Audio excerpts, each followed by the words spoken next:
டே vibe மே 1 வர Mi மேட்ச்ல வந்து ஆடிக்குறா. ஹோம்ஒர்க் எழுதுறேன்னு சொல்லி வந்தாடுறேன். ஏதே ஹோம்ஒர்க் எழுதுறதா? ஆமா, நான் மேட்ச் ஆட வந்தா ஹோம்ஒர்க் எழுதுறது. நான் இந்தியன் கிரிக்கெட் டீம் கோச்சரா இருந்துருப்போ. ஹோம்ஒர்க் எழுதுறேன்னு சொல்லி வந்து ஆடுறேன். சரி வந்து தொலை, எழுதி கொடுத்து தொலைறேன்.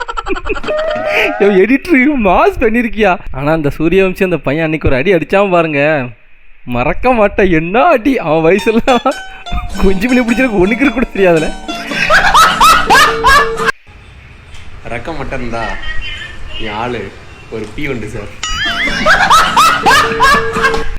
என்ன தலைவா இப்படி சொல்லிட்டீங்களா? பாவம் அக்கா, இப்பெல்லாம் சொல்லாமா? காரணம் எதுவும் எனக்கு தெரியாது. எனக்கு உங்களை பிடிக்கல. நீங்க என்னோட சேர்ந்து வாழ்வீங்களா மாட்டீங்களா? நீதானம்மா எந்த ஆரம் மாறாதம்மா என்னாலும். ஏங்க என்ன காரணம்னு தெரியல, எனக்கு உங்களை பிடிக்கவே இல்லை. என்னோட சேர்ந்து வாழ்வீங்களா மாட்டீங்களா? வாழ மாட்டேன். எங்க வீட்டுல பாக்குற மாதிரியே இருக்கப்பா.